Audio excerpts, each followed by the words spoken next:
GeM TV நேயர்களுக்கு வணக்கம். 6ஆம் அறிவு பகுதி. மிக்ஜாம் புயலால் சென்னையை புரட்டி போட்டுவிட்டது. அதை ஸ்டாலின் அரசு எவ்வாறு எதிர்கொண்டது என்பதை பற்றி திமுக பேச்சாளர் சேலம் கோவிந்தியிடம் கேட்போம் வாருங்கள். வணக்கம் சார். உங்களுக்கு நேயர்களுக்கு வணக்கம். சைதாப்பேட்டை பகுதியிலையும் பள்ளிக்கரணை பகுதியிலையும் வேளச்சேரி பகுதியில் திட்டுறது வந்து அப்போ தெரியலையா சார்? திட்டுவதற்காகவே உருவாக்கப்பட்டிருக்கிற அதிமுக பிஜேபி இன்னொரு இதே வேளச்சேரியில இந்த முன்னாள் அதிமுக எம்பிளிய சாப்பாடு 4 பேருக்கு சாப்பாடு கொடுக்கிற மாதிரி அவங்க அம்மாவை கூப்பிட்டு இதோ எங்களுக்கு திமுக ஏது கொடுக்கல சொல்ற வீடியோ பார்த்தே இல்லையா? அந்த தொகுதி காங்கிரஸ் எம்எல்ஏ செருப்பாக அடிக்கிற பதில் சொன்னாரா இல்லையா? இதே திருவள்ளூர்ல 800 பகுதியில் ஒரு பிஜேபி மாவட்ட தலைவர் அங்க இருக்கக்கூடிய ஒரு பொம்பளைய 500 ரூபாய் கொடுத்து பேசு அந்த வீடியோ பார்த்தது. அதே ஒரு மூலையில திமுக வந்து எதிர்த்து கேள்வி கேட்டனால அடிச்ச சம்பவம் இருக்கு சார். திமுக யார் எதிர்த்து வன்முறையில் ஈடுபடுவது இங்க வாங்க. ஆர்கே நகர் தொகுதி எம்எல்ஏ யாரு? அவர் எப்படி போய் வந்த ஒரு பொதுமக்கள் ஒரு இளைஞர் கேட்டதுக்கு என்ன பண்ணாரு? என்ன பண்ணாரு? நீங்க தான் உங்க கட்சிக்காரங்க என்ன அவர் அடிச்சு ரத்தத்துல எதுவுமே கேள்வி கேட்க கூடாதா? இல்ல பாதிச்சு இல்ல இத்தகலுங்க வட சென்னையே போய் பார்க்கல நீங்க. திமுகவை சார்ந்தவர்களா இருந்தாலும் அது எம்பியா இருந்தாலும் எம்எல்ஏவா இருந்தாலும் கடைகோடி தொண்ட ஒரு தப்பு செஞ்சா கூப்பிட்டு தண்டிக்கக்கூடிய உடனே தட்டி கேட்கக்கூடிய ஒரு முதலமைச்சர் தாயுள்ள படித்த முதல்வர் அண்ணன் தளபதி அவர் செய்தது தவறாக இருந்திருப்பால் கண்டித்திருப்பார். அங்கே நடைபெறுவது அதிமுக யோக்கியா இதை ஜெயக்குமார் செஞ்சு அனுப்பிவிட்டது. ஜெயக்குமாருடைய ஆட்கள் அங்கே கலவரத்தை உருவாக்குவதற்காக நாங்க தெரியாம அதுல அது மன்னிப்பு கேட்டா அது வந்து பொது வேலையில உண்மையாயிடும். இல்ல நீங்க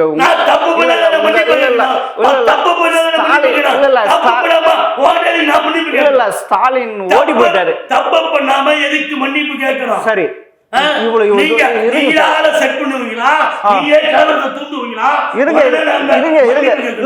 இருங்க. இல்ல 2015க்கும் 2023க்கும் வித்தியாசம் சொல்றேன். 2015ல அது செயற்கை வெள்ளமா வந்தா கூட அன்னைக்கு முதல்வர்கள் என்ஜிஓக்கெல்லாம் ஓடி இருங்க.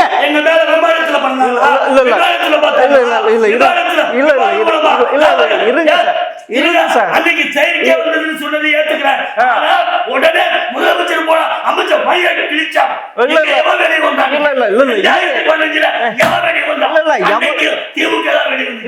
இருங்க சார்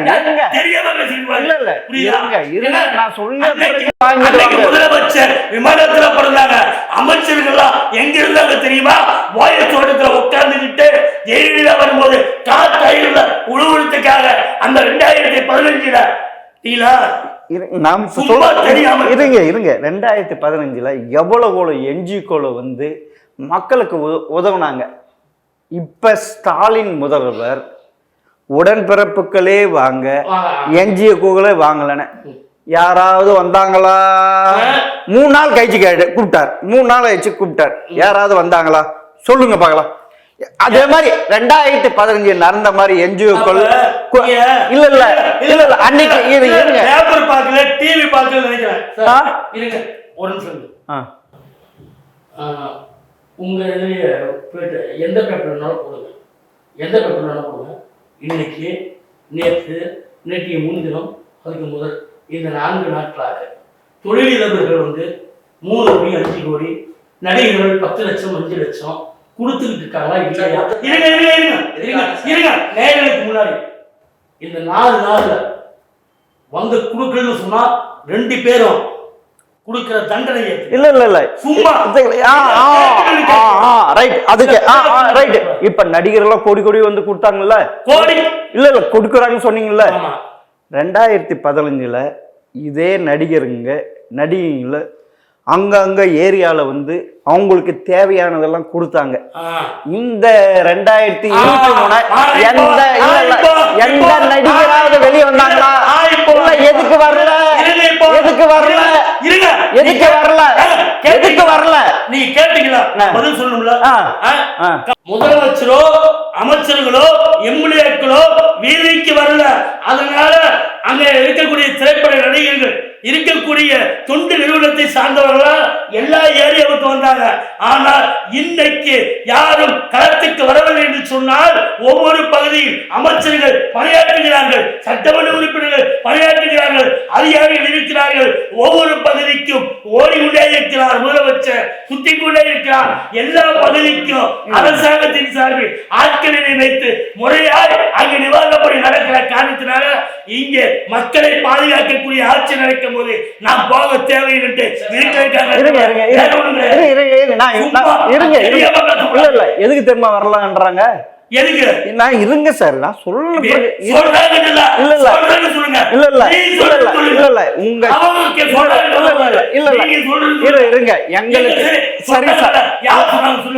இருங்க சார், எங்களுக்கு விளையாட்டுத்துறைன்ட்டு அமைச்சர் உதயநிதி உங்களுக்கு சின்னவர், அவருடைய கண்ட்ரோல்ல இந்த சினிமா உலகம் இருக்கிறதுனால நம்ம வந்து ஏதாவது உதவி பண்ணா நம்ம மார்க்கெட்டு போயிடுமோ இல்ல ஆளை வச்சு அடிச்சிருவாங்களோ அப்படி பயந்துட்டு வரலையா சார்? அது ஜெயலலிதா ஆட்சியில அது கட்ட பஞ்சாயத்து அது அங்க ரவடித்தனம் பண்ணதெல்லாம் அதிமுக அடிமை ஆட்சியிலே தவிர திமுக ஆட்சியில் அல்ல. திமுக ஆட்சியில் யாரிடத்திலையும் வேண்டிய அவசியம் இல்லை, யாரையும் மிரட்ட வேண்டிய அவசியம் இல்லை. தாய் உணர்வோடு பிள்ளை உணர்வோடு சகோதரனோடு இதெல்லாம் தாங்க முடியாம எங்காவது ஒரு சண்டை சிட்டர் இல்லையே. தமிழ்நாட்டில் திமுக ஆட்சிக்கு வந்ததுக்கு பிறகு எங்கேயுமே ஒரு சண்டை நடக்கலையே, எந்த கலவரம் நடக்கலையே. எப்படா திமுக நல்ல பேர் வாங்கிட்டு இருக்கு, அப்படி ஆதங்கம் தாங்க முடியாம பிஜேபிக்கு ஆதரவா எடிபிக்கு ஆதரவா பேசாதீங்க சார். இல்ல இல்ல இல்ல இல்ல இருங்க இருங்க இருங்க இருங்க இல்ல இல்ல இருங்க கட்டி வாங்கிட்டு போய் என்னமோ பண்ணிட்டு போ. சரி, அவங்க ஆதரவா பேசிட்டு போ. இல்ல இல்ல திமுகவை கலங்கப்படுத்துற அது யாரா இருங்க சார், இருங்க சார். இல்ல இல்ல உங்க ஆட்சியை வந்த பிறகுதான் இந்த ஜாதி படுகொலை ஜாதி எதிர்ப்பு அதிகமான இல்ல இல்ல அது இல்லாதனாலதான் உங்களுக்கு ஆதங்கம், இல்லாதனாலதான் உங்களுக்கு எரிச்சல், இல்லாதனாலதான் உங்களால தாங்க முடியல. திமுக ஆட்சிக்கு வேங்க வயல்ல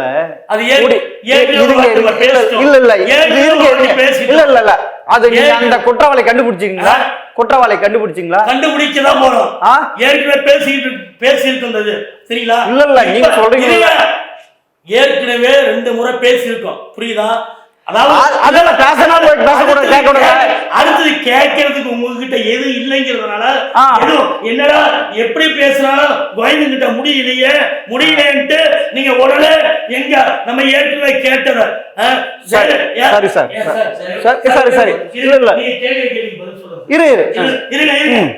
ஓகே சார். அது விட்டுருங்க. இப்போ வந்து 4 நாட்கள கடந்த நாட்களாக வந்து நடிகர்களும் சரி தொழிலாளர்களும் சரி எல்லாம் வந்து நிதி கொடுத்துட்டு இருக்காங்கன்னு சொல்றாங்க.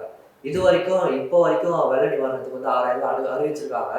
அந்த நிவாரண நிதி வந்து மத்திய அரசு கிட்ட இருந்து எதிர்பார்த்து வந்த நிவாரண நிதி தான் இப்போ வரைக்கும் கொடுக்குறாங்க தவிர தமிழக அரசு சார்பாக எந்த நிவாரண நிதியும் கொடுக்கல. என்னது மத்திய அரசு கிட்ட கேட்டது ஒன்றிய அரசிடம் கேட்டது 5000 கோடி. ஆனால் அவர்கள் கொடுத்ததை விட 500 கோடி.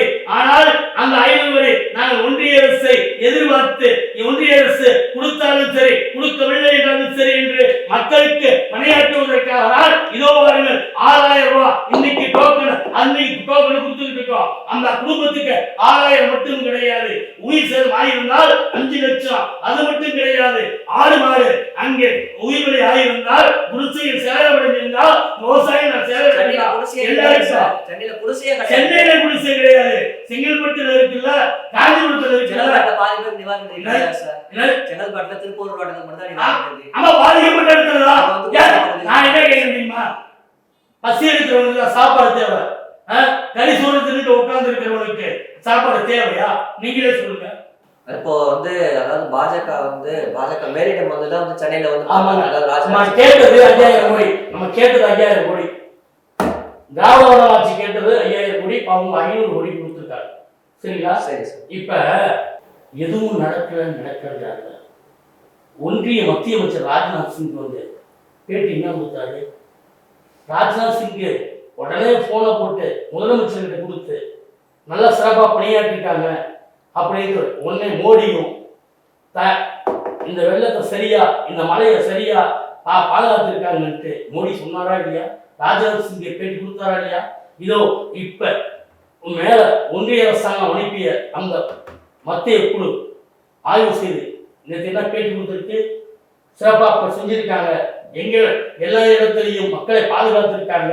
ஆனால் இருங்க, அந்த இதை இங்க நடந்திருக்க சேதாரத்தை இவர்கள் சரி செய்து இருந்ததையும் கோடிட்டு காட்டி இன்னும் ஒரு வாரத்துல நாங்க மேல கொடுப்போம் அறிக்கை கொடுப்போம் சொல்லியிருக்காங்களா இல்லையா? இங்க சரியில்லைன்னு சொன்னால் இவர்கள் எப்படி சொல்வார்கள்?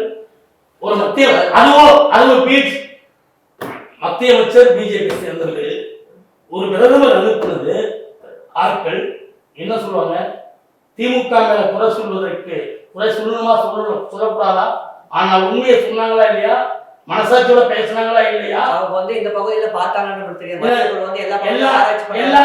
எல்லா பகுதியும் பார்த்து அப்படி அவங்க எல்லா பகுதியும் பார்க்கலன்னா ராஜ்நாத் சிங் சொன்ன உடனே அண்ணாமலை குதிச்சிருக்க மாட்டானா?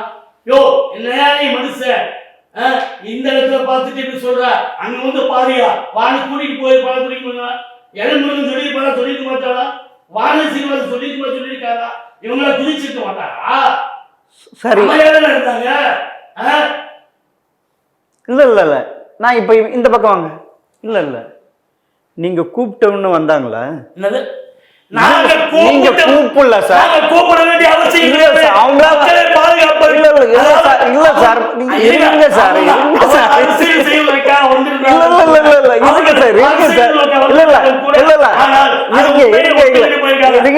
கூப்பிட வேண்டிய அவசியம் கிடையாது. இருங்க சார். இல்ல இருங்க சார். உயிர் போயிட்டு காப்பாற்ற இல்ல முதல்வர் வந்து இல்ல மத்திய அரசு முதல்வர் வந்து கடிதம் எழுதியிருக்காரு. இங்க பெருவெள்ள மாதிரி சேர்ந்துட்டு எங்களுக்கு நிதி ஒதுக்கணும். எங்க வந்து மத்திய குழு வந்து இல்ல மத்திய குழு வந்து இருங்க உடனடியாக மத்திய குழு இல்ல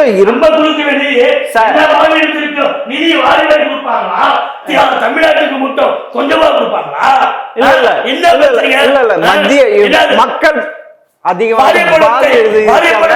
அதனால சீக்கிரமா வாங்க கேட்டாரா?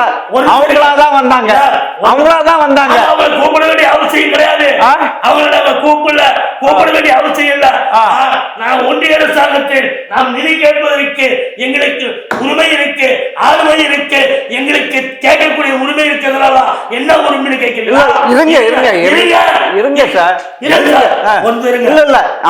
இல்ல நம்ம கொடுக்கிற வரி பணத்தை அவங்க நம்ம கொடுக்கிற வரி பணத்துல இருந்துதான் எங்களுக்கு கேட்கிறமே தவிர நமக்கு கேட்கிறமே தவிர சரியா? நீ தமிழ்நாட்டுக்கு ஆதரவா இருக்கணும் பார்த்தா பிஜேபி காரனுக்கு ஆதரவா பேசிக்கிட்டு இருக்க.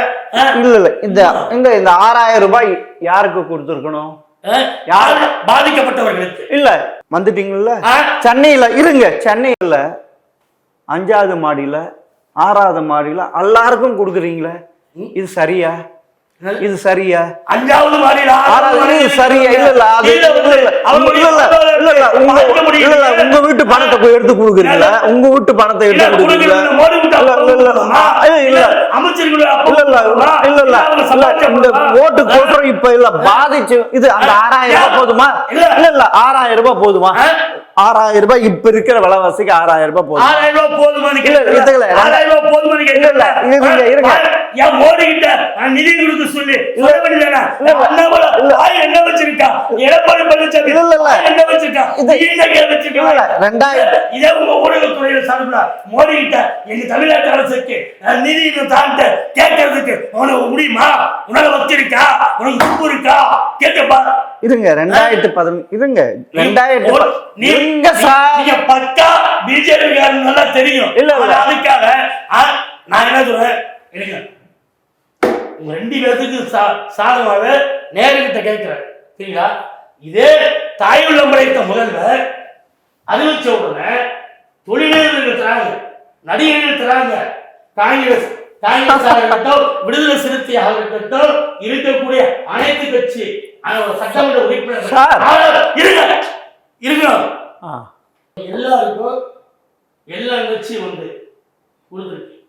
இந்த நிமிஷம் வரைக்கும் நான் ஆண்ட கட்சி புடுங்கிற கட்சின்னு சொல்ற அதிமுக அடிமைகள் ₹1 கொடுத்தாங்களா? நாங்க ஆள போறோம், நாங்க வளர போறோம்னு சொல்றாங்க பிஜேபி, அண்ணாமலை கொடுத்தாங்களா சொல்லுங்க. அவங்க 2 பேரும் கொடுக்காத கிண்ட காரணம். ஆக அவர்களை கொள்ளையடிப்பதற்கு மட்டும்தான், மக்களை பாதுகாப்பதற்கல்ல. இதே எதிர்கட்சியாக இருந்தாலும் திமுக முதலில் போய் நிவாரணம் கொடுக்கும். இதே கலைஞர் முதலமைச்சர் தள்ளாடாத வயதில் தன்னுடைய சட்டமன்ற உறுப்பினர்களை 1 மாத கால சம்பளத்தை, நாடாளுமன்ற உறுப்பினர் 1 மாத சம்பளத்தை அண்ணன் தளபதியாரிடத்திலே கொடுத்து, ஜெயலலிதாவிடத்திலே கொடுத்த புகைப்படம் பார்த்துருக்கீங்களா இல்லையா? செய்தியை பார்த்தோமா இல்லையா? அன்னைக்கு இல்ல நாங்க ஆட்சியில் இல்லை இருங்க, நாங்க ஆட்சியில் இல்லை, அதிமுக நாங்க ஆட்சிக்கு வரும்போது பார்த்துக்கிறோம். அமைதியா இருந்தா எப்படி கலைஞர் தாயுள்ள படைத்திருந்தாரோ அதே போலதான் எதிர்கட்சியாக இருக்கும் போதும் அண்ணன் தளபதியார் மக்கள் பணி ஆற்றுவதை முதன்மையாக நடத்த வந்தார். சரிங்களா?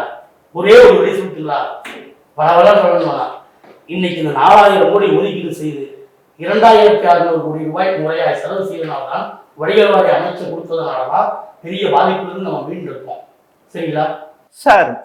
அதாவது காஷ்மீருக்கு 370வது சட்டத்தை விளக்கினது சரின்ட்டு சுப்ரீம் கோர்ட் சொல்லிச்சு. அப்போ வந்து ராஜ்யசபாவில் திமுக எம்பி அப்துல்லா பெரியார் பற்றி இது பெரியார் பற்றி சொன்னார். அந்த பெரியார் பற்றி சொன்னது வந்து அவங்க கெசட்ல இருந்து பாராளுமன்ற புத்தகத்திலிருந்து நீக்கிட்டார். அதுக்கு வந்து தமிழக முதல்வர் வந்து அதை நீக்கினது. நல்லது எது பண்ணாலும் ஒன்றிய அரசு ஏத்துக்காது. ஆமா, சரி சரி சரி. அதனால எரியுது. தாங்க முடியல. செத்து இவ்வளவு ஆண்டு ஆயும் உங்களுக்கு எரிச்சலா இருக்கு, தாங்க முடியல. நாங்க அதுக்கு நாங்க என்ன பண்ண முடியும்? இருங்க சார், இருங்க.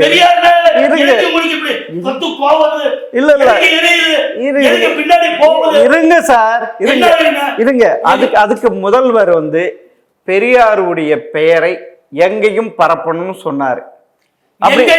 தமிழ்நாடு முழுவதும் மட்டுமல்ல, ஒன்றிய அரசு முழுவதும் பெரியாருடைய புகழ் எங்கும் ஓங்கி ஒலிக்கும். இதோ பாருங்கள், அப்படி ஓங்கி ஒலிக்கிற காரணத்தினால்தான் பெரியாருடைய சித்தாந்தமாக இருக்கிற அனைத்து சாதனைகளும் அச்சகையால் உருவாக்கி இருக்கிறோம். நீங்க அதை சொல்றீங்களா? பெரியார் சமத்துவத்தை உருவாக்கி கொண்டிருக்கிறோம். பெரியார் சிலை ஆங்காங்கே வைக்கப்படும். பெரியார் பெரியார் பெரியார். சரி, தமிழ்நாடு மட்டுமல்ல, பெரியார் தமிழ்நாடு மட்டுமல்ல, கடல் கடந்து வாழக்கூடிய தமிழர்கள் எங்கெல்லாம் இருக்கிறார்களோ அங்கெல்லாம் பெரியார் வாழ்கிறார். பெரியார் நிலைத்து நிற்கிறார். பெரியார் இருப்பார் இருப்பார் இருப்பார். உங்களை போல சங்கிக்கு ஆதரவா, உங்களுக்கு போல காவிக்கு ஆதரவா, உங்களுக்கு போல சங்கிக்கு சொம்பு தூக்குறவங்க சொல்றதுனால நாங்க பெரியார கைவிட முடியுமா? பெரியார வைக்காம இருக்க முடியுமா? பெரியார நிலைநட்டமா இருக்க முடியுமா? சரி, இருங்க. கருணாநிதி நடத்தின முரசொலி இங்க பெரியார் இருங்க சார், இருங்க சார். நான் கேட்கறது கூட இருங்க. என்ன பேச விடுங்க. பெரியாருடைய பேரை சொன்னா நாடாளுமன்றத்துல அவை குறிப்பிட்டு நினைக்கிறீங்க. பெரியார் சில வைக்க கூடாது, பெரியார் பேரை சொல்லக்கூடாது.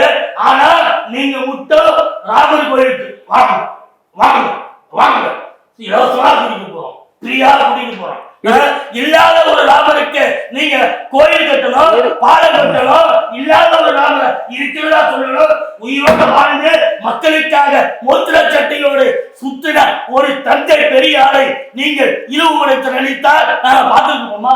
இருங்க. நான் இப்ப சொல்லிட்ட பிறகு நீங்க பேசணும்.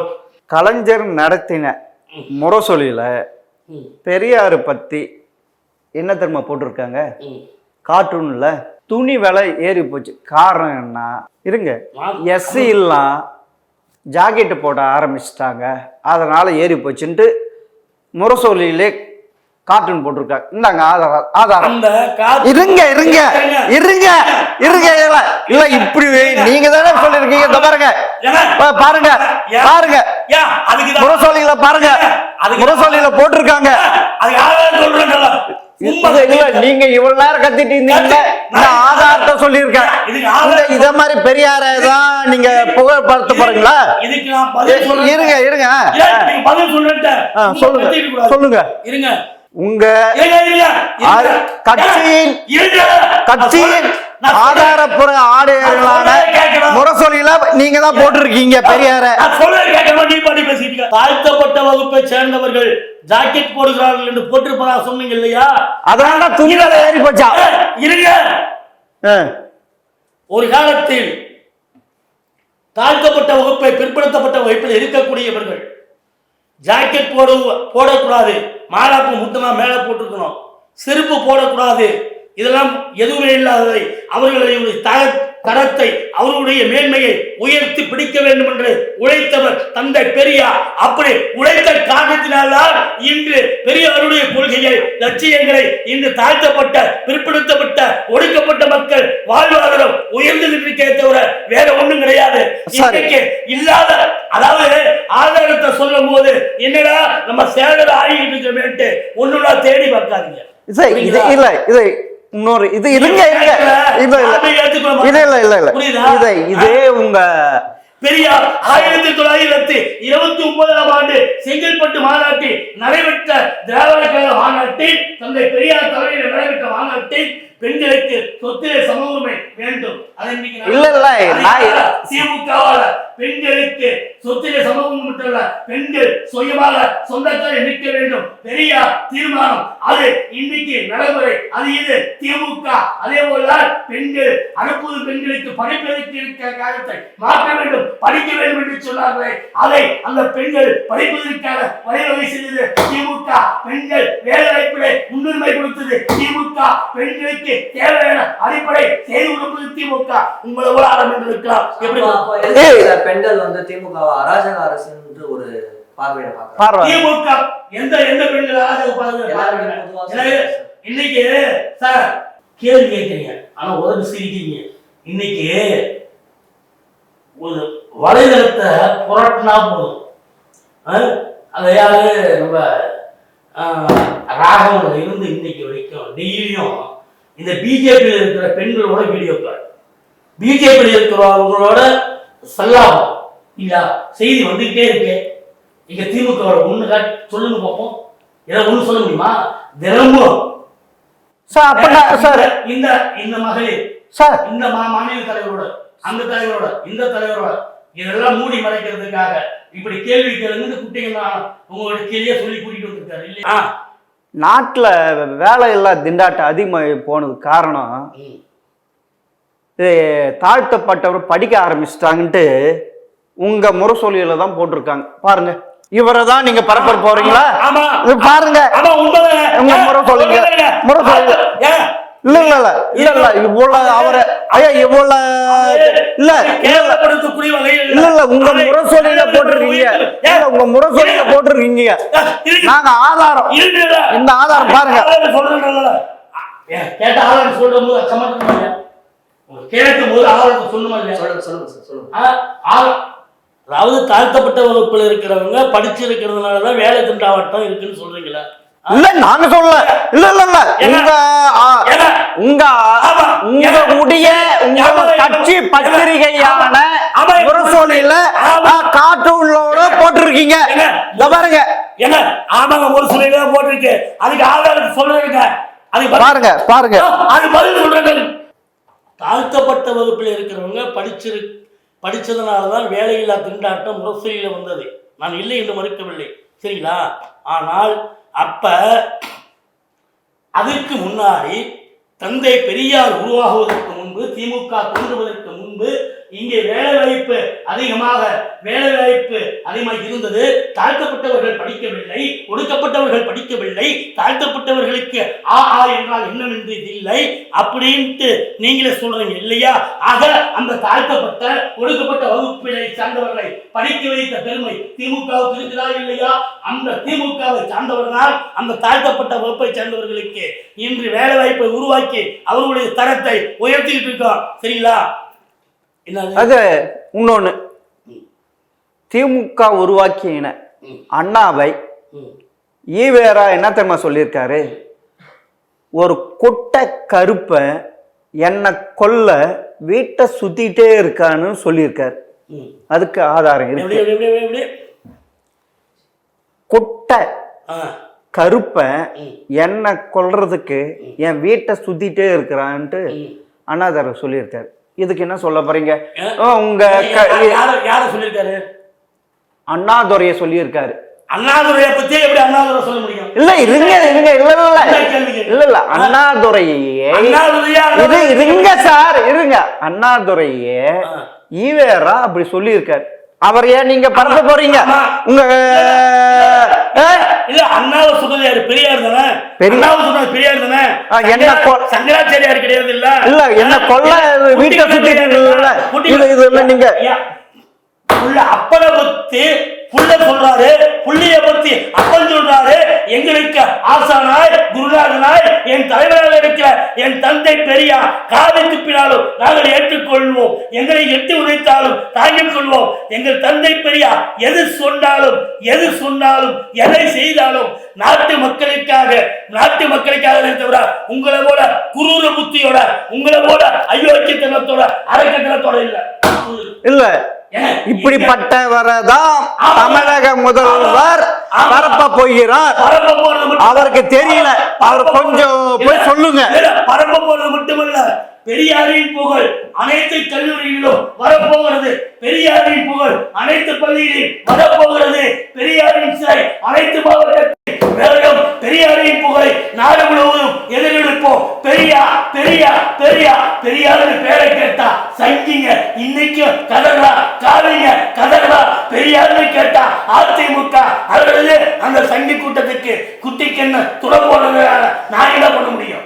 பெரியாரினுடைய ஆதாரபூர்வமாக எடுத்து வைத்ததுக்கு சேலன் கோவிந்த் அவர்கள் சொல்லியிருக்காரு. இதை அவருடைய தலைவர், திமுக தலைவர் ஸ்டாலினுக்கு தெரியாமல் தன்னுடைய பத்திரிகைகள் அவருடைய அப்பாவான கருணாநிதி அவர்களே போட்டிருக்க. இவங்க தான் இப்படி பறக்க போறாங்க. பார்ப்போம் அது தமிழகம் இந்த நாடு எப்படி இதுன்ட்டு. கடைசியா நேயர்களுக்கு உங்களுக்கு முன்னே சொல்றேன், அறிஞர் பிறந்த அண்ணாவாக இருக்கட்டும், அண்ணாவுக்கு பிறகு எங்கள் தலைவர் கலைஞராக இருக்கட்டும், இன்றைய இலக்கு திராவிட மாடல் நடத்தக்கூடிய எங்கள் அண்ணன் தளபதியாக இருக்கட்டும், அடுத்த இன்னும் 25 ஆண்டு காலத்திற்கு நாட்டை ஆளப்போகிற எங்கள் இளைய சூரியன் உதயநிதி ஸ்டாலினாக இருக்கட்டும், இன்னும் 1000 ஆண்டுகள் ஆனாலும் யாராலையும் பெரியாரின் பெயரை அசைக்க முடியாது. பெரியாரின் பெயரை தூக்கி பிடிப்பதற்கு எங்கள் இளைய சூரியன் உதயநிதி வரை ஒரு உதித்துக் கொண்டே இருப்போம். உதயநிதிக்கு பிறகும் உதிப்போம். பெரியாரின் புகழை தூக்கி நிறுத்துவோம். தமிழக மக்கள் ஒன்றும் உப்பு போட்டு சாப்பிட்றவங்க, அவங்களுக்கு எல்லாம் என்ன தெரியும் அது எப்படி போகுது. நீ உப்பு போட்டு சாப்பிடாதனால சூடு சோறு இல்லாதனாலதான் கத்திக்கிட்டு இருக்க. இதுவரைக்கும் சேலன் கோவிந்த் அவர்கள் தன்னுடைய கட்சியும் தமிழக முதல்வரின் விட்டு கொடுக்காமல் பேசியுள்ளார். அதை நேயர்கள் எப்படி எடுத்துக்கொள்கிறார்கள் என்பதை பொறுத்திருந்து பார்ப்போம். வணக்கம் சார். மீண்டும் உங்களுக்கும் நேயர்களுக்கும் வணக்கம். நன்றி சார்.